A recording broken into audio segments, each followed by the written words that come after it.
Hello mga ka-agri, ngayon ibabahagi ko po sa inyo yung pamamaraan ko po kung paano ko binamanage yung mga peste at sakit na sumisira sa aking mga tanim. Coming up.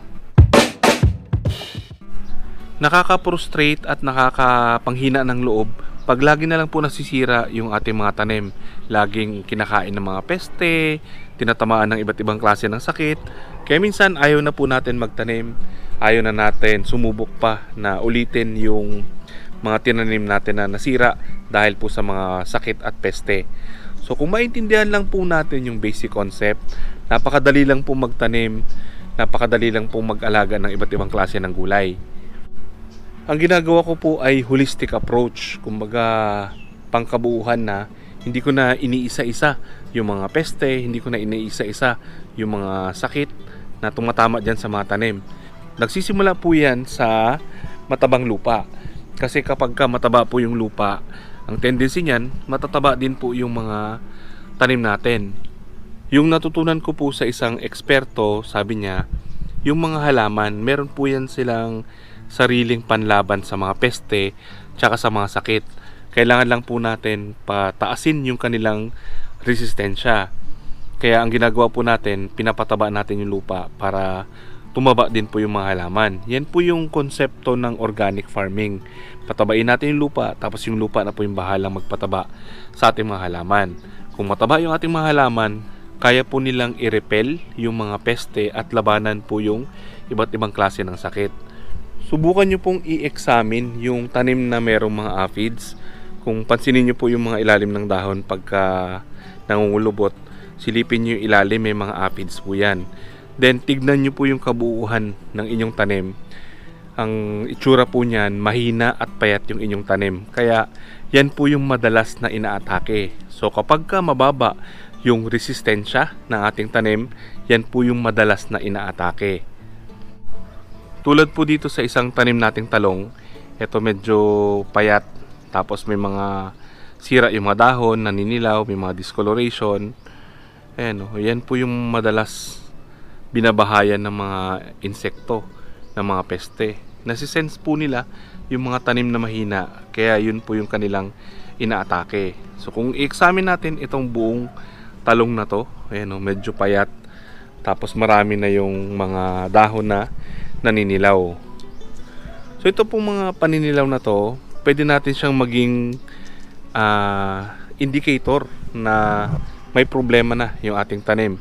So pwede natin gawin, alisin natin yung mga sirang dahon para kung fungus man yan or disease man yan, hindi po makahawa at hindi kumalat dun sa ating tanim. Then i-dispose lang natin ng maayos, ibaon sa lupa or sunugin. Then ang gagawin po natin, magbibigay tayo ngayon ng fertilizer na kumpleto po sa nutrients. So yan po yung ating swamp fertilizer. So kung paninilaw ang nangyayari dun sa mga dahon, ang isang dahilan baka kulang sa nitrogen. So meron siyang nitrogen deficiency. Kung hindi naman siya nitrogen, baka potassium yung kulang. So ang gagawin natin dun sa ating swamp fertilizer, dadagdagan natin siya ng organic materials na pwede pong mag-provide ng nutrients sa kailangan ng ating tanim na may sakit. Nakaraan, naglagay na po tayo doon ng mga balat ng gulay. So dadagdagan lang po natin ng dahon ng malunggay para mag-provide po ng nitrogen. Ito yung ating swamp fertilizer. Ayan, nadagdagan ko na kanina, pero dadagdagan pa natin kasi mukhang nitrogen yung kailangan ng ating mga halaman. So ihalo lang po natin. Kailangan nakasubmerge po yung organic materials para ma-extract talaga. Then samahan na natin ng mga balat ng itlog, balat ng gulay, balat ng prutas. Ipagsama-sama na po natin dyan para isang approach na lang, hindi na yung specific. Kasi kung nag-inorganic tayo or chemical fertilizer, yun po talaga isa-isa yung mga nutrients na kailangan natin bilhin. Sa nitrogen deficiency, kailangan nyo magbigay ng urea, yung mataas sa nitrogen, or kung kulang naman sa potassium, kailangan nyo naman magbigay ng potash. So marami kayong chemical fertilizer na bibilhin. Pero kung organic. Itong swamp fertilizer natin, pagsama-sama nyo na lang po lahat dyan, samahan nyo ng balat ng itlog. Yan po, napakaganda rin yan kasi source siya ng calcium. Yung calcium po nakakatulong yan para patibayin yung ating mga tanim, kumakapal yung cell wall, at hindi po sila basta-basta nagkakasakit. Sa mga peste naman, kung paisa-isa, pailan-ilan lang yung mga sumisira dyan sa mga dahon, sa mga bunga, okay lang po yan. Kahit anong gawin po natin, at meron pa ring nakakalusot na mga peste sa ating garden. Normal lang po yan kasi part sila ng ecosystem. Yung mga peste na yan, pagkain po yan ng ibang mga predator. So normal lang po yan. Ang hindi lang normal, pag sobrang dami na nila at kinakain na nila yung buong tanim po ninyo. Kumbaga, destructive na sila sa inyong garden. Doon po tayo i-intervene para mapigilan po natin yung pagkasira ng buong garden natin. Tulad po dito sa kamatis, may nakita ko na ito, mga leaf miner. Yan. Nakaraan medyo madami po ito, naalis ko na. Yan. Pag itong mga larvae na yan, naging adult, magiging moth ulit, tapos dadapo na naman sila sa ibang tanim, tapos mangingitlog, pagpisa niyan, magiging larvae, kakainin na naman nila ulit yung mga dahon. Kaya nagkakaroon po ng parang linya-linya or mapa doon sa mga dahon. So nakaraan nandito lang sa kamatis. Ngayon, umabot na sila dito sa bagong tanim nating pipino. Ayan o. So kailangan po makontrol natin.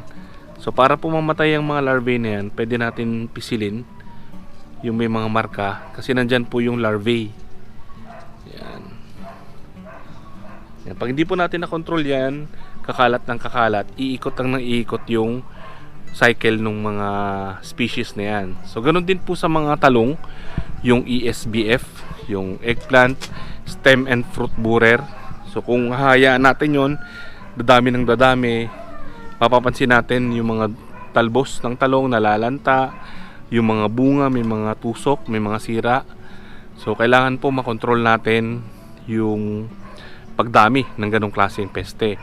So kailangan po ma-stop natin sila sa bawat cycle, mula sa itlog, sa larvae, sa cocoon, sa pagiging adult, para hindi po sila dumami.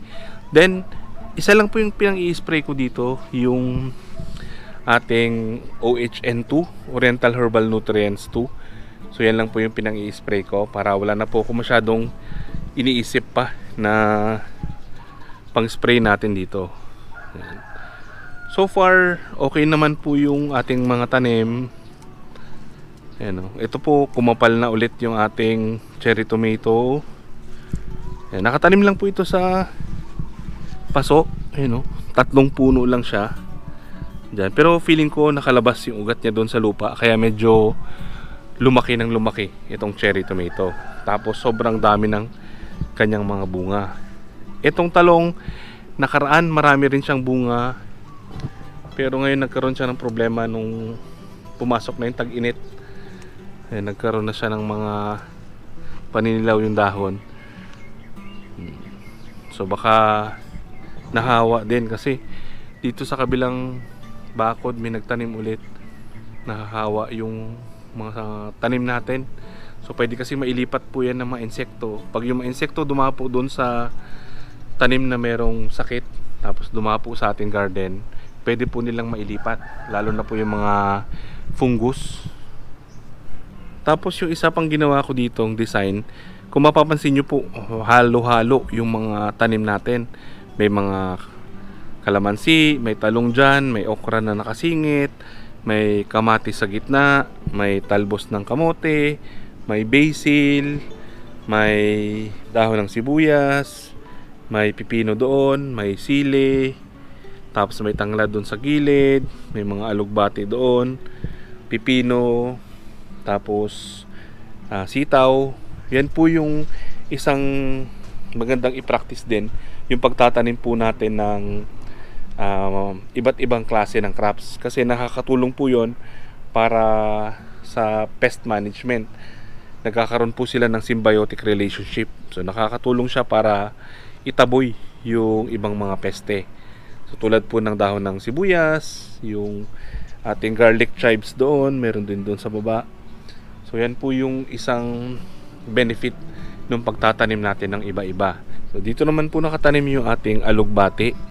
So tatalbusan ko lang siya para magsanga at kumapal itong mga tanim nating alugbati.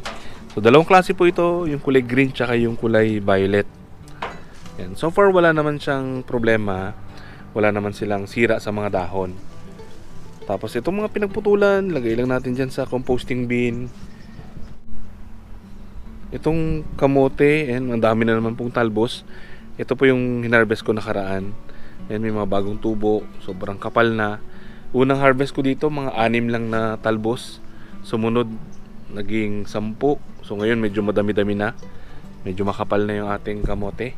Kung sa tingin nyo po nakatulong yung information na to, i-like nyo naman. Sana po tulungan nyo rin kami i-share yung mga information para makatulong po tayo sa iba.